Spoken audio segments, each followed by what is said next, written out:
Hi everyone, I'm David Aragona, and welcome to the November 11th edition of Horses to Watch. You might remember we did one of these about 3 weeks ago. We took another little break because of Breeders' Cup duties after that long summer hiatus, but I'm hoping to get back on a more regular schedule with these Horses to Watch videos. So expect us to drop one of these about every Wednesday, taking a look at 3 or 4 replays from the past week, mostly at Aqueduct, but also some races from around the country as we look at some trip handicapping.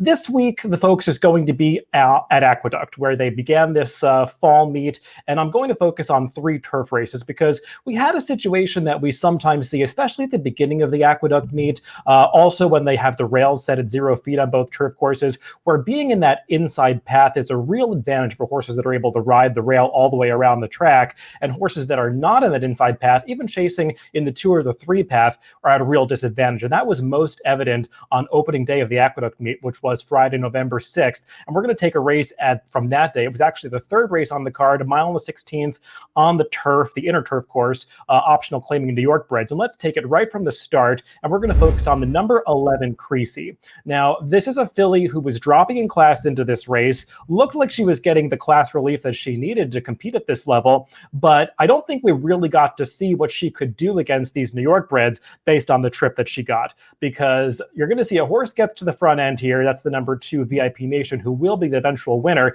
And she, as I said at the top, is going to ride the rail all the way around the track and ride it to victory. Creasy gets, well, the opposite trip, because you see she's on the outside. Her rider in the opening furlong made no effort to get her towards the inside, and she's going to go about 4 to 5 wide into this first turn.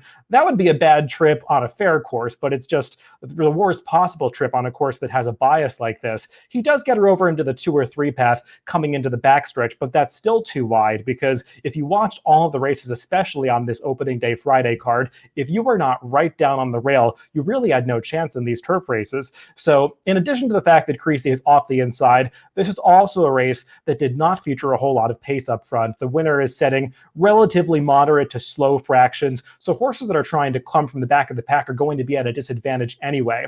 You see Creasy now, she's in second to last towards the outside, and as they move into the far turn, her rider really has no option here but to again try to go around horses, and he's going to angle her out into about the 3 or the 4 path as he tries to pick up a few spots closing outside of horses, something that you really just couldn't do on this Friday card at Aqueduct. And again, she gets spun about 5 wide here at the top of the stretch, really just sealing her fate. She's ultimately going to finish last in this race, but again, I do not want to hold this result against her, because given this trip, she just had no chance to make an impact in this race. I do believe that she would have been competitive here with any kind of fair trip, because if you watch other races from this day, you see the disparity between horses that rode the rail and horses that were not on the rail in their results. So Creasy is definitely a horse that I want to give another chance at this level if she shows up later in the Aqueduct meet on the turf. Moving on to a race from Saturday, and as we look at these races moving forward in the weekend, we're going to look at one from Friday, one from Saturday, and one from Sunday. I think this bias on the turf course lessens a little bit with each day, but it's still evident throughout this entire weekend. And this Saturday race we're going to take a look at is a maiden special weight, again on the inner turf course, this one going a mile, and we're going to focus on the number 7 Bay Street Money. Breaking the horses from the gate, we're going to see a very similar situation as I point out the eventual winner. That will be the number 3, who, no surprise, gets right to the lead and the rail immediately after the start of this race. It's a very similar situation to that race that we saw on Friday. The eventual winner, Winter's Back, is just going to ride that inside path all the way around the track. But the horse that we're focusing on is that number 7 Bay Street Money that was just highlighted.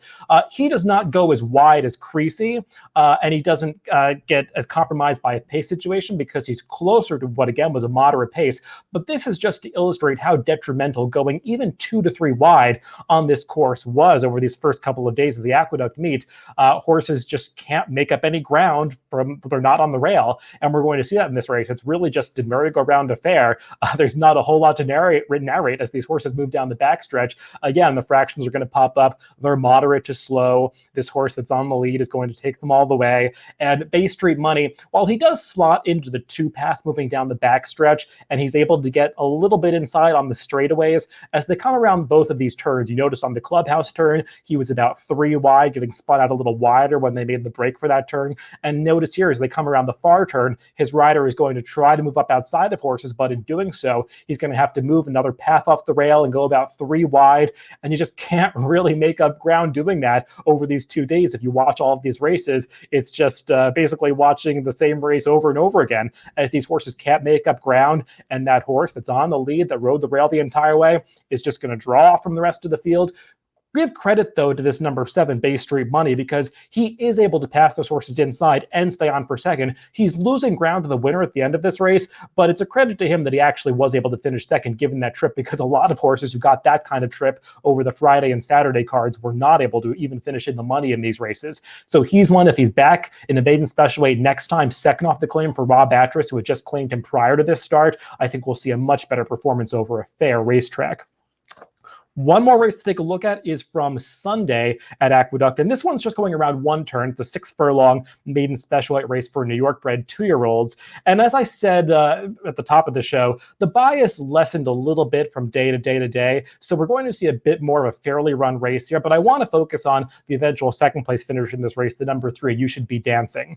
Let's break these horses from the start, and you're going to see the number 3, You Should Be Dancing, breaks with the field, and her rider does the right thing in the opening stages of this race based on how the track was playing over the prior 2 days by trying to get her forward into a position on the rail, setting the pace. That's really the best kind of trip that you can get. But what happens here is some other horses have the same idea. They end up going pretty quickly up front, and this filly, You Should Be Dancing, ends up running off a little bit with her rider and setting an unusually fast pace, especially for this level. You're going to see the opening quarter goes up in 22 flat. That's very fast for these New York-bred 2-year-olds. And now she's getting the kind of trip you want coming around the far turn here, because she is pretty close to the rail. She's maybe 1 path off it, and the horse that's chasing her, Violent I Am, she was actually the favorite in this race and expected to make the lead over You Should Be Dancing, but You Should Be Dancing just had such unexpected speed that she was able to clear her. But watch what happens here as they come into the stretch. Her rider is allowing her to drift off the inside, and that's not what you want to have happen, especially when you're riding a front runner. You want to hug that rail and ride that bias all the way to the wire, but as they come through the stretch, she's just continually drifting out to the point where at about the 8th pull here, she's about 5 paths off the rail on the part of the track where you don't want to be, and the horse actually sneaks up the rail coming from off the pace to beat her right on the wire. She loses this race by about a nose. The winner, as I said, saved ground every step of the way, and this horse, You Should Be Dancing, not only was she off the rail for the entire final quarter mile, but she set that unusually fast pace that fell apart. Nobody else that was involved in that pace was involved in the finish. So I think you have to upgrade her performance based on the pace and the fact that she was off the rail in the stretch. She had a pretty low buyer for this race, I think something around a 48, but I think the sum total of her performance was better than that. So look for her in the future, because I think she's a horse that has more ability than it might seem. Well, those are all the horses to watch for this week. Remember, you can use DRF Watch Mail on DRF.com if you want to follow one of these horses in the future. You can search for that or find it in the menu on DRF.com. You can add these horses, get notifications when they have workouts or when they are entered or have results when they race back. That's how I follow all of these horses, so I'll certainly be adding these 3 horses to my DRF Watch Mail when I finish recording today.